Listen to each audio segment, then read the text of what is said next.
Namaste everyone. Today I would like to share with you a story of unparalleled courage, indomitable wit in the most trying of life circumstances.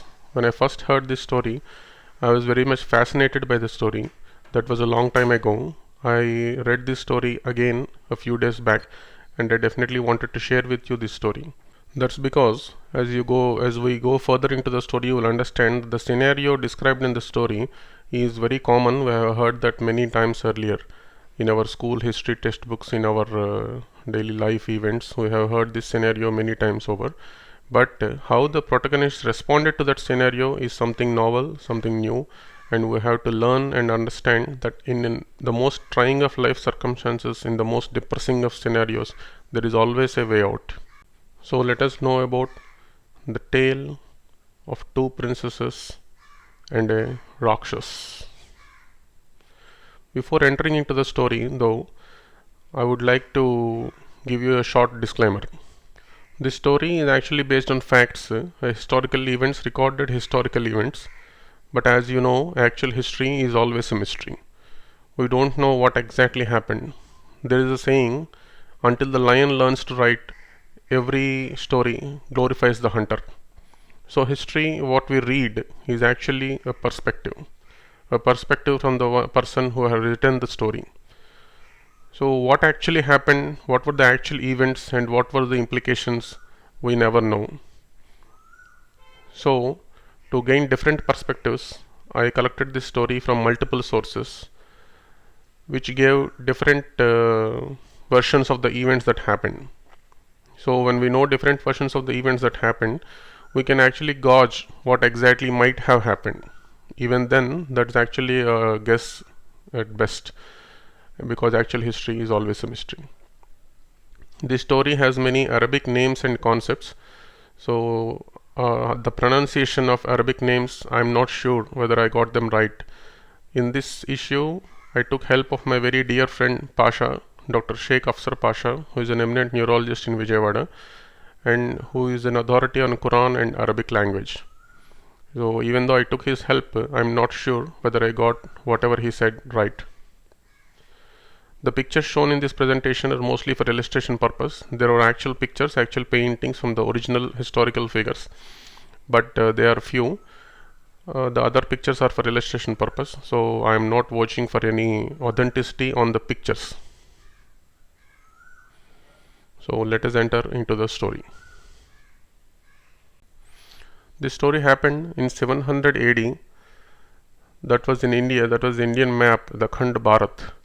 So at that time, Pakistan, Bangladesh, all part of India. So this story happened in the province called Sindh. That is now in Pakistan. That was the westernmost border of India at that time. So that was ruled by a Hindu king, Raja Dahir Sen. Raja Dahir Sen was a very able and a noble king who ruled his kingdom as per the tenets of Hindu Dharma, Raj Dharma. So his practice is to grant asylum to anyone who seeks his patronage, to fight wars as per the rules of war, and not to kill anyone who has surrendered to him even after fighting him in the war. As per the teachings of Raja Dharma, Raja Dahir Sen considered himself as a representative of the god ruling over the people with no authority of his own but the authority of God, and so he considered his subjects equal to him in matters of justice, equality and fraternity. Even for such a noble king, the kingdom and his rule were not without any issues. Raja Dahir Sen inherited the kingdom from his father, who inherited it from his father. But how the grandfather of Raja Dahir Sen got the kingdom was a matter of debate. Few of the were of the opinion that this grandfather was serving another king, and seizing the opportunity when the king became weak, he declared himself independent emperor, or he was responsible for the death of the original king, or something like that. So there were different versions circulating in history and circulating at that time in the kingdom. So there were people among the subjects of Raja Dahir Sen's Sindh province, there were people who considered him not the actual authority because he was not eligible, because he comes from the lineage of people who usurped the throne by illegal means. Even those people who doubted his lineage and his authority to rule them they had no second opinion on the nobility of Raja Dahir Sen. Such was the extraordinary character of Raja Dahir Sen, a character beyond any doubt. There were also two other issues that were plaguing his rule. One, the Sindh province has a very good sizable Buddhist population who considered Raja Dahir Sen, who was a Hindu Brahmin, as ineligible to rule over them.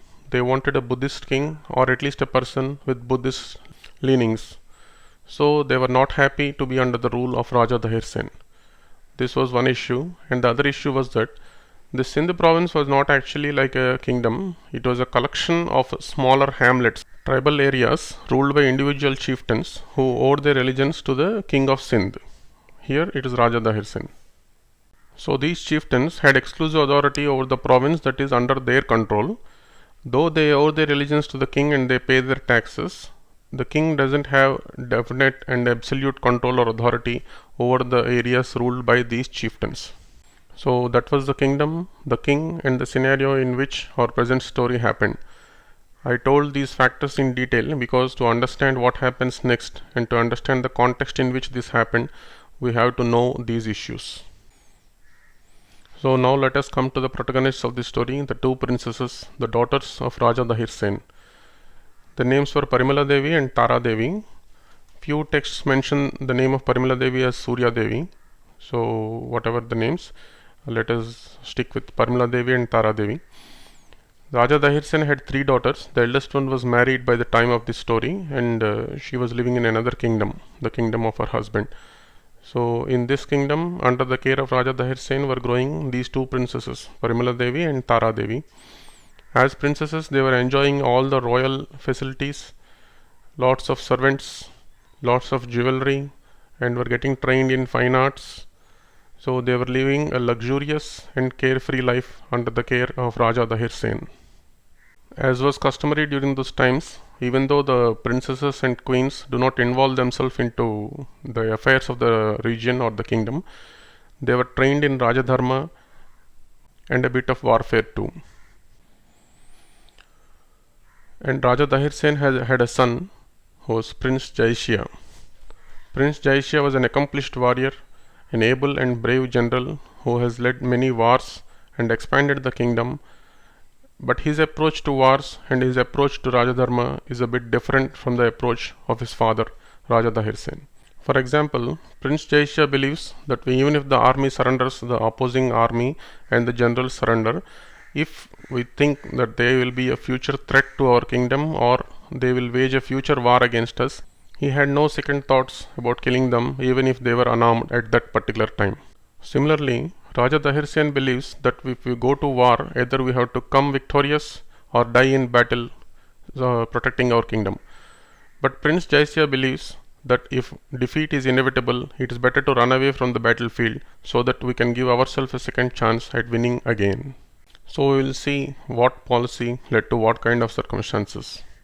As Prince Jaishya was waging wars expanding his province, as Raja Dahir Sen was ruling the kingdom with all nobility, as our princesses were enjoying the royal life happily, other events were happening on the western border of the province of Sindh. On the western border of Sindh was the caliphate. Caliphate is a province, an empire ruled by a Khalifa, a Muslim religious head, also the ruler of that kingdom. Here the Khalifa was Al-Hajjaj ibn Yusuf, a ruthless emperor who was not only expanding his province but also expanding the reach of Islam, converting every other province he took under his control into Islam. So this Khalifa Al-Hajjaj ibn Yusuf was ruling the caliphate while Raja Dahir Sen was ruling over Sindh. So how Raja Dahir Sen came into conflict with this Khalifa is a matter of debate. There are two different versions.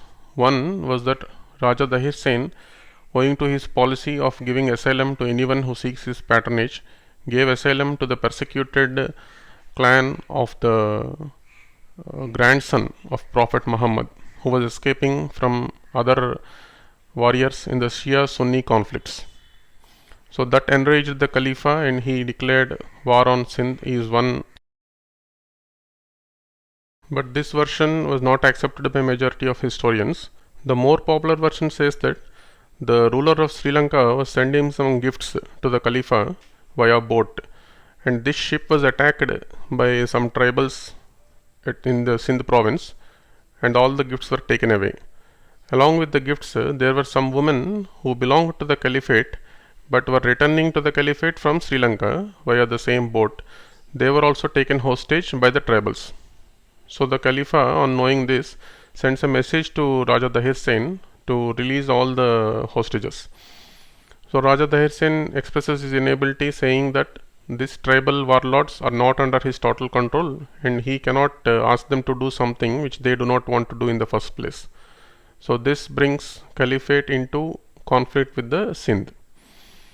This is the version accepted by majority of the historians, but other historians say that apart from all this, the Debal town, the port town of Debal, where this event happened, was a very crucial port in sea trade, which Khalifa was having eyes on since a very long time. So he wanted this seaport, and for that he declared war on the Sindh province. This was another version of events. And anyways, the expansion of Islam was also a primary motive for the Khalifa to extend his rule into the Sindh province, which is bordering on the eastern side of the caliphate. So for one of these reasons, or a combination of reasons, the Khalifa declares war on Sindh province and sends his trusted lieutenants generals. Al-Hajjaj ibn Yusuf sends a few generals in different war expeditions against the Sindh province. So these wars against Sindh province happened not once or twice but 5 times. 5 times Al-Hajjaj ibn Yusuf's army under various generals attacked Raja Dahir Sen, and Raja Dahir Sen fought the war with them, and 5 times the attacks have been repulsed by the extraordinary valor and courage of Raja Dahir Sen and his son Prince Jaishiya. During these 5 attacks, the ones that were captured by Raja Dahir Sen asked for pardon, and Raja Dahir Sen let them off with a warning not to attack themselves again. But when the same happened with Raja Dahir Sen's son Prince Jaishiya killed the commanders and those who invaded his kingdom. So that is the difference in approach between the two, the king and the prince. So the Arab commanders Ubaidullah and Budel were killed by Dahir's son Jaishiya, and this news reaches the Khalifa. The Khalifa gets enraged and he decides, no, now we have to send a general who will definitely win this war and get the Sindh province under our control and teach Jaishiya and Raja Dahir Sen a lesson that will not be forgotten in history. That general the Khalifa was searching for was Muhammad bin Qasim, our Rakshas of this story. Muhammad bin Qasim was a rising general along in the army of the Khalifa. He was already winning so many wars on behalf of the Khalifa in different provinces. He was crushing rebellions. Muhammad bin Qasim was very ruthless in his approach. Whenever he attacks any province, he gives them a choice: either surrender to him or face him in war. If a kingdom decides to surrender to the words of Muhammad bin Qasim, he would let them live peacefully and annex their territory into the caliphate and allow them to practice their religion under condition that they will be subservient to the Islamic traditions and they will be subservient to the Islamic rule. Muhammad bin Qasim recognized that even after annexing the provinces, it will be difficult to govern them all by themselves, so he allowed independent governance by the original rulers of the province who seeked his pardon or seeked his patronage, and so he gave them the status of dhimmis. Dhimmis is a kind of status given to non-Muslims in a Muslim empire. So this status allows them to live in the empire, but they are not of the empire. So this gives them protection from external threats by the empire, but still doesn't give them equal status to the Muslim citizens of the empire. So this dhimmi status was given to non-Muslims in other provinces that were annexed into the caliphate, and Muhammad bin Qasim started the strategy of collecting tax from non-Muslim citizens to be allowed to practice their religion under the protection of the Islamic ruler. So this dhimmi status, collecting the taxes from non-Muslim citizens, these all will continue to guide future Muslim rulers and even the Mughals when they occupied India. But if any province or kingdom refuses to enter into this peace treaty and becomes subservient to the caliphate, then Muhammad bin Qasim will crush the kingdom with all his brutal force and eliminate every one of the warriors who participated in war against him.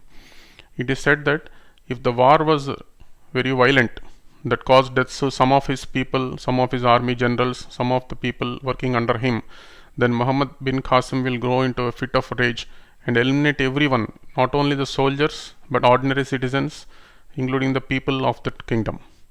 So that was such was the destruction that no one will be left alive after Muhammad bin Qasim left the province. In this he followed the Islamic tradition of Ahl Harab, that is, execution of all fighting age men. Even if they didn't fight against him, he used to kill every man in the fighting age, and enslaving of the dependents. The women and children are enslaved to the Islamic armies. Even after such barbaric ruthlessness, Muhammad bin Qasim was known as the paragon of peace because if people surrendered to him, he will allow them to live peacefully. So we can understand the ruthlessness and barbarity atrocities of other generals, other Muslim invaders, if this Muhammad bin Qasim with such barbaric nature was considered the paragon of peace. So this Muhammad bin Qasim was chosen to wage a war against Raja Dahir Sen and capture the Sindh province, including the port town of Debal. So Muhammad bin Qasim knew that this attempt failed 5 times earlier. So he adopted a multi-pronged strategy without directly going into war with Raja Dahir Sen. So before going into war, he actually made deals with local chieftains not to support Raja Dahir Sen. These chieftains were governing individual provinces in the kingdom, and they were enlisted into support with Muhammad bin Qasim, offering bribes and other gifts and a special status after the kingdom is won over. He also enlisted the support of local Buddhists and other tribes, small Buddhist rulers of small provinces bordering the Sindh, who supported Muhammad bin Qasim to overthrow the Brahmin king, because they thought this Brahmin king was not favoring them, and this Islamic king would favor the Buddhists because they supported him in war. Of course, their thinking will be proven wrong later on. Muhammad bin Qasim also ensured strict troop discipline and unquestionable authority over the troops by enforcing all the rules strictly, and anyone who even thinks or attempts to break the rules is immediately caught and beheaded. For the Islamic troops under his command, he used jihad as a morale booster, as this is their bounden religious duty to wage war against non-Muslims and annex the provinces and expand Islam as the order given by the Prophet. He also encouraged his army that we will definitely win this war, as it has been prophesied that one day Muslims will rule all over India. So all these acted as a morale booster to his army, and they were very much invigorated to fight this war on behalf of Islam, not for themselves but for the religion. Apart from having a huge army and enlisting support of other rulers, Muhammad bin Qasim also ensured that they were equipped with a superior military equipment such as siege engines and the Mongol bow. So using this multi-pronged strategy, Muhammad bin Qasim invaded the Sindh province and waged a war against Raja Dahir Sen. So Raja Dahir Sen was also aware of these strategies, and he also knew that many of his chieftains were going against him and supporting the caliphate. He also knew that the adjacent rulers, instead of supporting him, chose to stay silent in the war against the caliphate. When Raja Dahir Sen came to know that his chances of winning are now as not easy as the previous 5 times, he was supposed to have said like this: I am going to meet the Arabs in open battle and fight them as best as I can.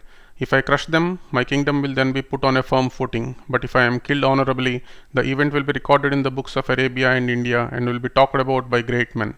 It will be heard by other kings in the world, and it will be said that Raja Dahir Sen of Sindh sacrificed his precious life for the sake of his country in fighting with the enemy. Such was the valor and courage of this great king in facing death. The minister of Raja Dahir Sen informed him that none of the adjacent bordering kings are coming in support to Raja Dahir Sen against the caliphate. Raja Dahir Sen is supposed to have said that You should say to them, I am a wall between you and the Arab army. If I fall, nothing will stop your destruction at their hands. Such was his accurate and futuristic understanding of the Arabs, that if Hindu kings fail to unite themselves and fight against the invading Muslims, one day they will usurp everything and nothing will remain in the hands of Hindu kings. So the minister, sensing imminent defeat, asked Raja Dahir Sen to send away his family to some safe place. But Raja Dahir Sen refused that also, saying, the families of all the chieftains, the families of all the soldiers fighting for me are here, and how can I send my family to safety? Such was his selflessness and leadership quality.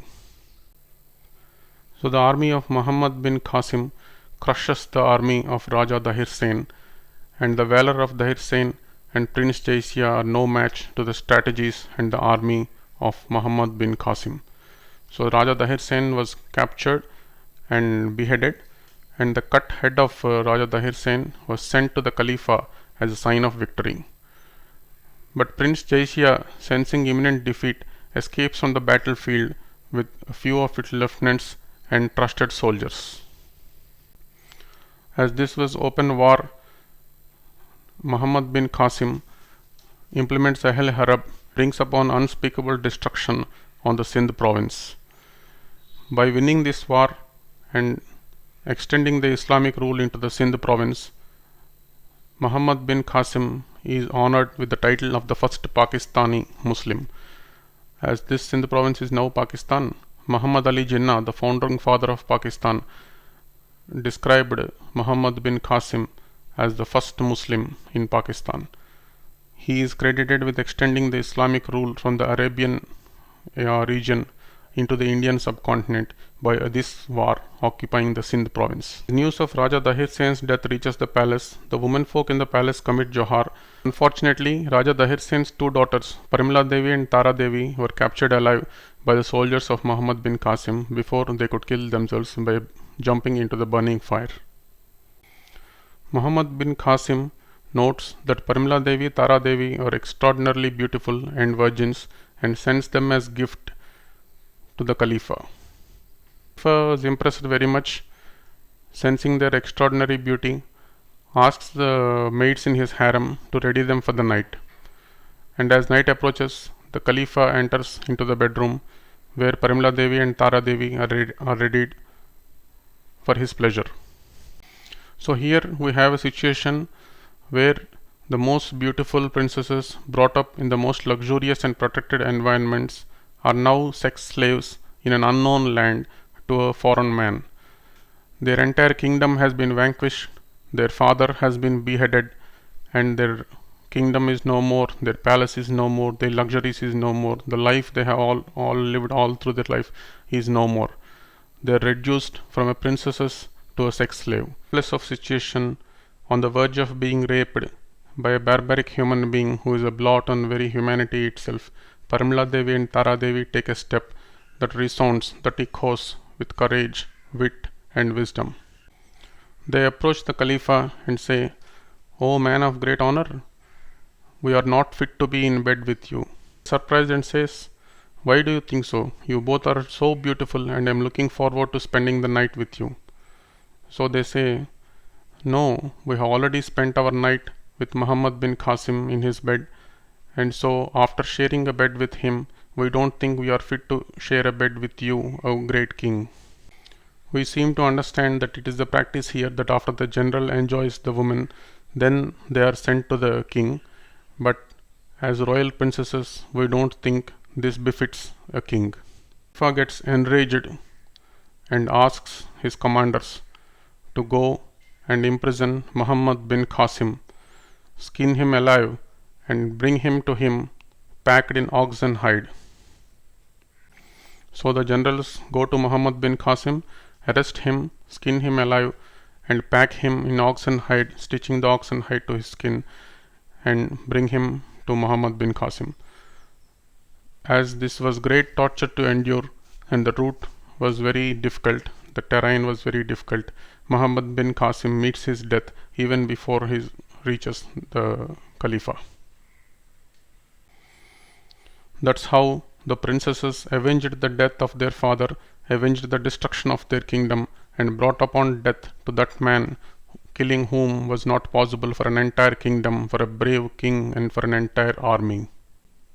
The Khalifa shows the dead body of Muhammad bin Qasim to the princesses, and says, "See how my order has been implemented, and how the man who ravaged you and sent tainted woman to me as gift is now dead." The princesses feel very happy that their plan worked. The two princesses who were brought up in the most luxurious of surroundings and lost their entire kingdom, lost their father, became slaves in a foreign country, but still managed to bring death upon the Rakshas who did this to their lives. So, by the devious planning of the princesses, the Rakshas met his end in the most barbaric way, in a way how he inflicted death upon innocent civilians in many wars. The Rakshas was vanquished finally. So now we come to the question, what happened next? There are two different versions on what happened next. One version says that the princesses immediately admitted to the Khalifa that they spoke a lie, and Muhammad bin Qasim sent them to the Khalifa in a pristine manner only. Enraged that he was made to kill his most trusted lieutenant and an able general by his own hands, the Khalifa orders the princesses to be buried alive in a wall, and thus the princesses met their death, though happy that they achieved their target, that they vanquished the Rakshas in their lives. But actually, I find it difficult to believe in this version, because the princesses who, with such extraordinary planning, caused the death of the Rakshas, would they admit it so easily? Wouldn't they know that their lives would be in danger? So another version says that the princesses were inwardly happy but kept silent and appreciated the Khalifa, that his order is inescapable and anyone who wronged him shall meet the same fate. The princesses continued to be there in the harem of the Khalifa, and after a few days, as the Khalifa neglected their presence, they took their chance and escaped with the Gujarati traders who visited that caliphate. While these things were happening, with the death of the general Muhammad bin Qasim, and the next general appointed in his place met his death in a very few days, in a very short span of time. As the disturbances were going on, Raja Dahir Sen's son, Prince Jaisya, recaptured his city and started ruling on his own. By that time, the princesses who escaped from the harem of the Khalifa reached the kingdom and got into the protection of their brother, and lived peaceful lives happily ever after. The Khalifa's generals re-attack the city, but this time Prince Jaisya makes peace with them by converting into Islam, thus saving himself and the kingdom to lead a happy and peaceful life. In the meantime, the Khalifa meets his end, and there was a succession crisis on who would become the next Khalifa.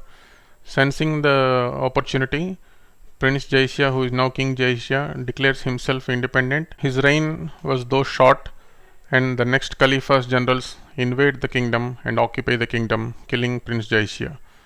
But their further eastward expansion was stopped by North Indian kings like Bappa Rawal of the Guhla dynasty and Nagabhatta of the Gujjara Pratihara dynasty, and further expansion by the South Indian Emperor Vikramaditya II of the Chalukya dynasty in the early 8th century.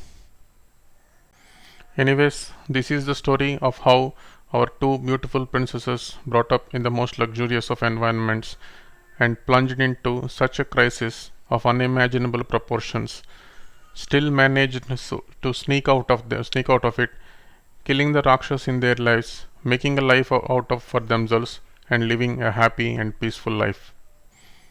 As a person who would love happy endings, I would like to believe this version of the events. So this is the tale of two princesses and how they vanquished the Rakshas. Shubham Bhoyat.